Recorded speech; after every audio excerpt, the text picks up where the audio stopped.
Hi friends, thank you for tuning in to this introduction to the Advocacy Network. This will serve as a training for those of you interested in joining the Advocacy Network. After viewing this recording, be sure to sign up for the Advocacy Network mailing list and affirm that you've been trained. The mission of the Colorado Coalition for the Homeless is to work collaboratively toward the prevention of homelessness and the creation of lasting solutions for families, children, and individuals who are experiencing or at risk of homelessness throughout Colorado. CCH advocates for and provides a continuum of housing and a variety of services to improve the health, well-being, and stability of those it serves. And you can help us achieve this mission through advocacy and volunteer activities. Before discussing specific network activities, it's important to understand the root causes of homelessness and the environment in which we're operating. First, as an advocate with CCH, we encourage you to use person-first language. People experiencing homelessness are not defined by it. It's an experience.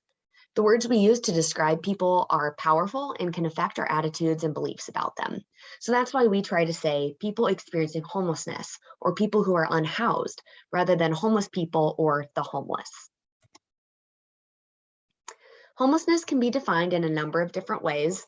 For us at the Coalition, an individual without permanent housing who may live on the streets, stay in a shelter, a mission, single-room occupancy facilities, abandoned buildings or a vehicle, or in any other unstable or non-permanent situation like couch surfing, is experiencing homelessness.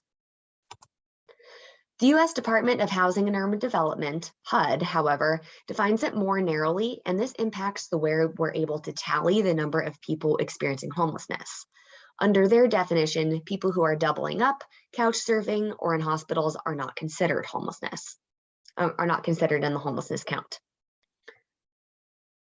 CCH and other service providers participate in the point-in-time count each year, and this is a tally of people experiencing homelessness that captures just a snapshot of homelessness in communities across the nation during a 24-hour period that occurs during the last 10 days of January.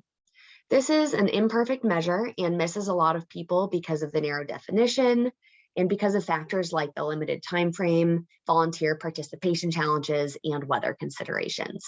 But it is one of the best tools that we have in order to estimate the extent of the issue across the nation and here in the Denver metro area. Based on the point-in-time count, we understand that 500,000 people are experiencing homelessness nationwide and 10,000 are experiencing homelessness in Colorado. This is the official count and most likely to impact funding allocations to the state, for example. However, other sources indicate that the number is likely much higher.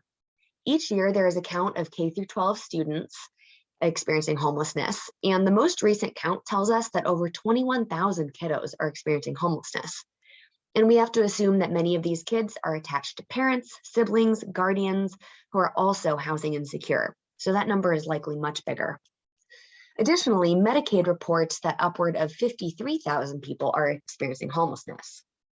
This problem is often invisible and is broader and more challenging than we can show through data alone. Again, according to the point in time, there are between 5,000 and 6,000 people experiencing homelessness in the Denver metro area, but this is likely a serious undercount. It is important to note that according to this count, first-time homelessness, so people who are unhoused for the first time in their lives, has doubled between 2020 and 2021 here in Metro Denver. This is likely due to skyrocketing housing costs and impacts from the pandemic. It's also important to consider the disproportionate impact of homelessness on certain populations.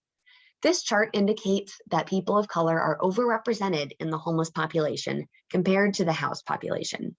For example, Black people make up more than 17% of the homeless population, but under 5% of the state's broader population. Similarly, Indigenous people are overrepresented in the homeless population fourfold compared to the general population. This disparity is due in large part to our nation's ugly history of discrimination in housing. Note that the LGBTQ+ population is also more likely to experience homelessness rooted in discrimination. So, how did we get here?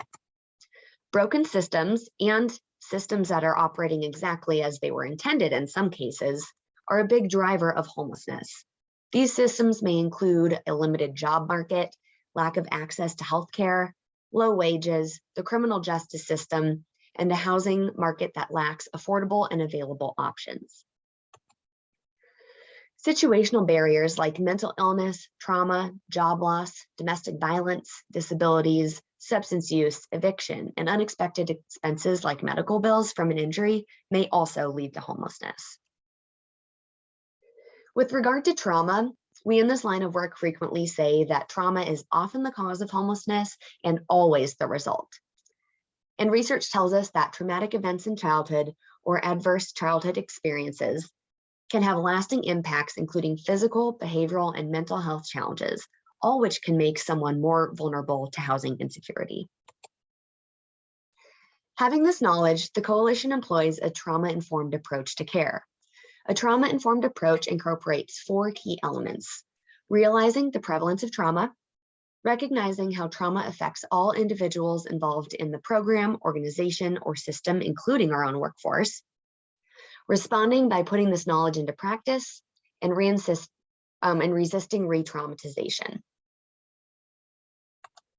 Fortunately, there are a lot of people, organizations, and agencies, including the coalition, that are dedicated to tackling the issue of homelessness.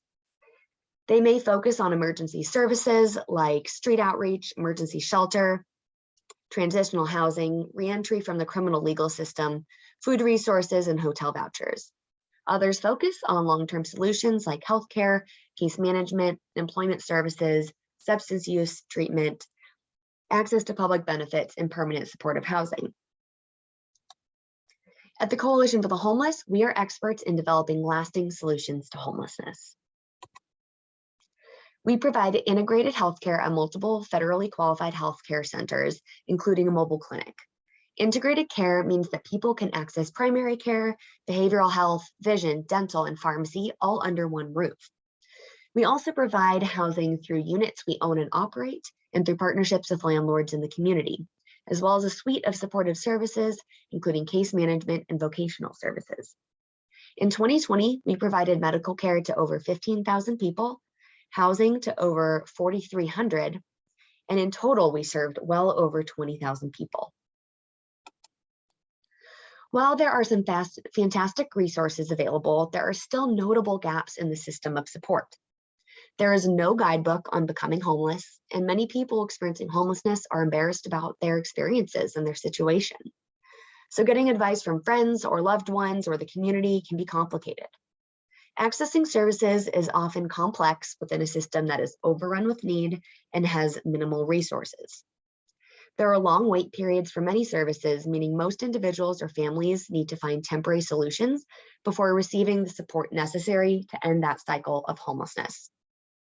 Gaps include knowing where to start, accessing necessary identification documents, and even getting those stolen or confiscated, difficulties using vouchers, discrimination, inconvenient hours of operation when accessing services, lack of relationship and crosstalk between service providers, and more.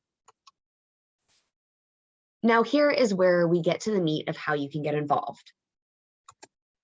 While the coalition is largely a direct service organization, advocacy is one of the most important pillars of our work. We engage in advocacy to challenge the mechanisms that perpetuate homelessness through a combination of public education, grassroots advocacy, and direct lobbying. One of the ways we engage is through state-level public policy. For example, in 2021, CCH engaged on 39 bills, 38 of which were introduced and 37 of which resulted in favorable outcomes. Community members, people like you who are on CCH's mailing list or part of the advocacy network, sent over 3,200 messages to legislators in support of our priority bills. Staff and clients provided written testimony on 7 bills and virtual or in-person testimony on 8.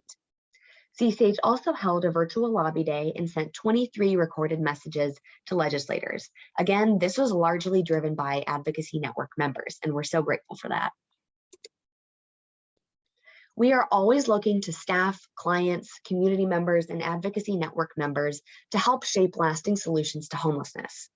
In 2022, our state-level legislative priorities include increasing housing affordability and availability, strengthening resources to address homelessness, expanding access to integrated healthcare, including dental care, increasing economic security through improvements to the safety net, and monitoring criminal legal reform efforts.